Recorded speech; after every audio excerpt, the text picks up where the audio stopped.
Hey, what's up? Let's make sourdough bread. So, what is sourdough bread? So, ideally, sourdough bread is bread made without the use of commercial yeast. So, we're not going to be using instant yeast to bake the bread.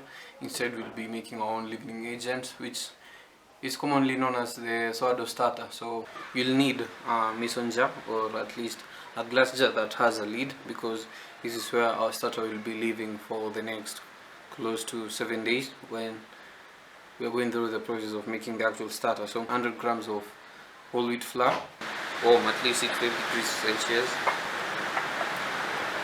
This for 24 hours, and then we are going to start the feeding process. So the feeding process is where you remove a little percentage of the mature starter, and then you add another fresh one to supply it with fresh yeast. So don't tighten it, because fermentation produces gases, and if you tighten it, it might be an impending bomb. So we're just going to leave it so that it can have space for the air to escape, and then we're going to leave it at room temperature for 24 hours. So today will be the first day of feeding it. So as you can see, we got some activity from yesterday.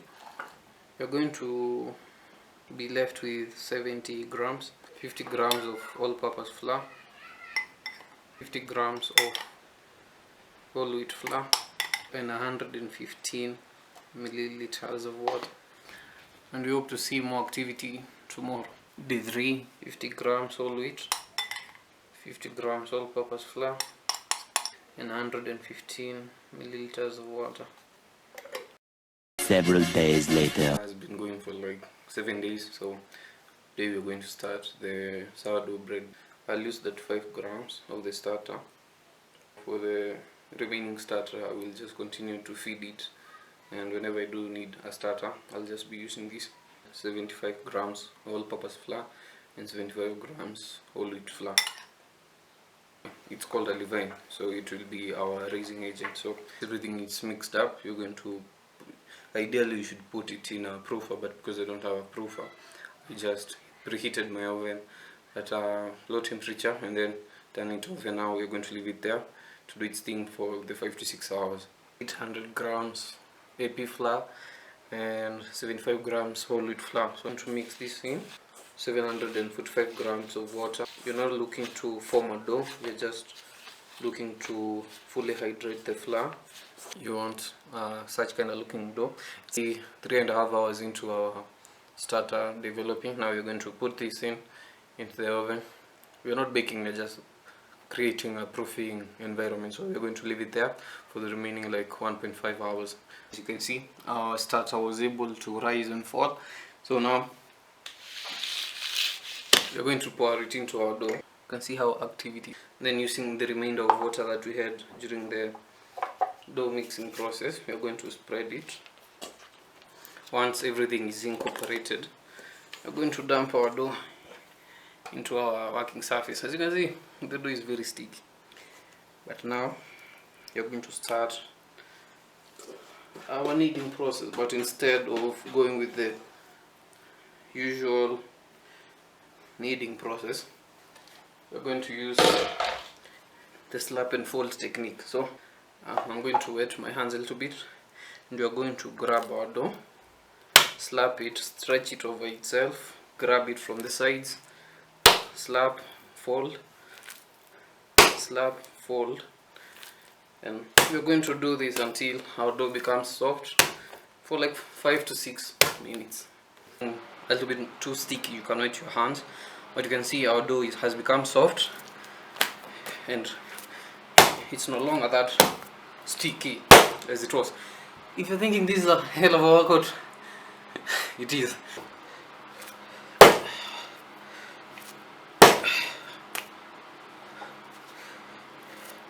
Transfer it into our bowl, cover it and place it in our proofer, our artificial proofer. So, and we're going to leave it there to proof for 25 minutes. There, after 25 minutes, we're going now to salt our dough. Use the, that water that we had remaining. Now we're going to use all of it here. Ensure our salt mingi kila mahali. But this time we're doing it for like 3 minutes. Transfer it into our bowl. But now we're going to be leaving it to kind of bulk ferment for 4.5 hours to say. But during those 4.5 hours we are going to do a turning process, and we'll do it in an interval of like 15 minutes and then 30 minutes. We'll do 6 complete turns. Let your hands kidogo one end, stretch it out and fold it into itself. Stretch it out, fold it into itself, fold it into itself with the last side. Cover it and leave it for another 15 minutes. Second fold, third fold, fourth fold, fifth fold, fifth fold, last fold. Carefully dump it so that we don't degas it. I'll use this cleaver, so just wet it and we will divide it into two to shape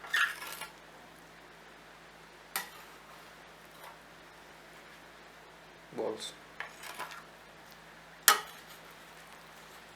If you can't tell, this isn't going to plan because at least by now I should be having kind of firm balls, and all I have is blobs.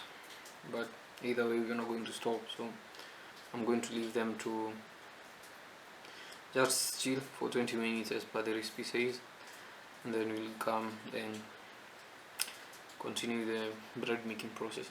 So lightly flour the dough and then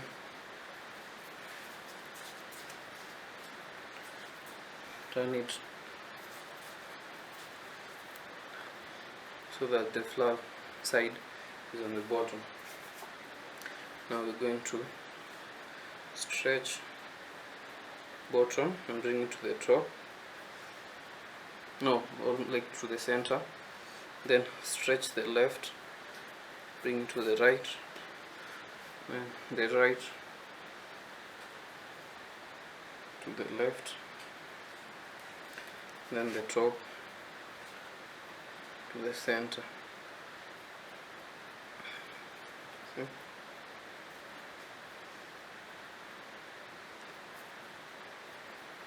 And then we're going to kind of do a weave.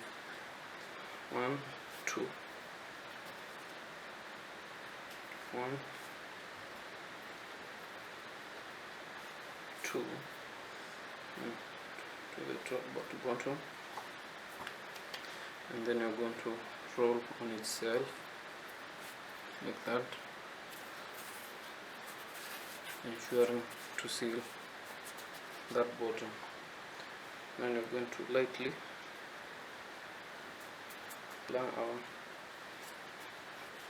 this is where we're going to want to leave that dough to do its thing overnight. So carefully, see, seam side up. Then we're going to leave that overnight.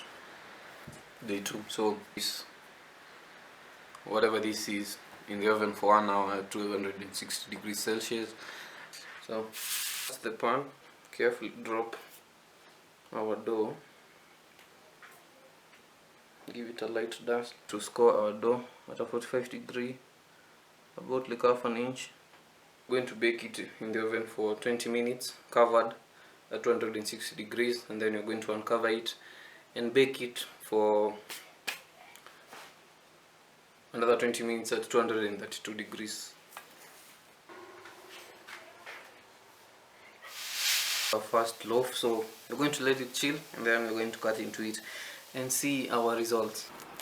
You can hear the crack. Have like these bigger holes. It may mean that your bread actually like rested for way longer than it should have been. So for the first attempt I can't complain. I think we achieved quite uniform aeration within the bread and the air holes aren't that bad. So we're going to actually like let it actually like cool off and then we're going to have a taste, but overall, for the overall experience, I can't complain. So yeah, see you guys in the next one. Peace.